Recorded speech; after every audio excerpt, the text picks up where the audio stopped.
how to describe VR to someone who's never tried it before.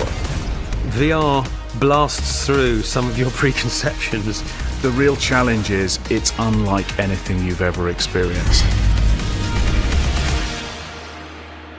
I think the way that the 360 display enhances the experience compared to traditional games is that feeling of immersion, that feeling of being in the game.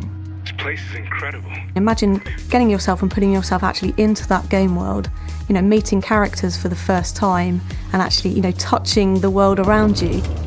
You can interact with things, you can pick things up depending on the type of the game, you can move around it. So something that may be mundane, not terribly intense or exciting in a normal game, is suddenly very intense, very exciting in VR. So for an example, someone shouting at your character in a traditional game, your character is on the screen and you're sitting on your sofa, you've got all that separation, it's not that intense. But if you're in VR, that person is shouting at you in your face. When you first experience VR, if you've not tried it before, you're not quite sure what to expect. But then actually seeing how fast the computer can keep up with your head movements and moving it sideways and going up and down and rolling your head and realising that it was happening very, very quickly and it was happening very well, it just seemed to work.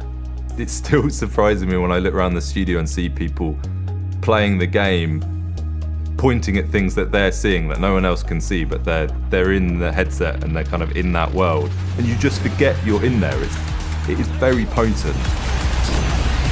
Our designers are used to designing experiences that sit in front of you. So suddenly, fundamentally, they're going to have to build experiences and build gameplay that are to the side of you, that are behind you, to give you reasons to make the VR space more interesting. In virtual reality games, the player is the camera. You're not just focusing on specific things, it's more about leading the player, whether that's through audio cues or visual cues that kind of attract them to what they should be looking at.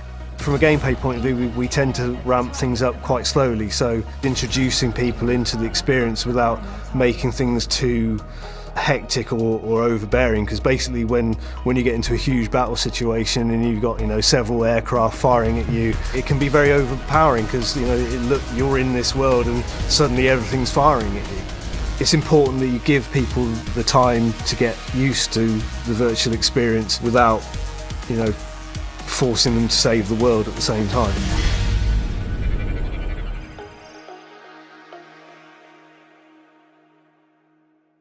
PS4 for the players.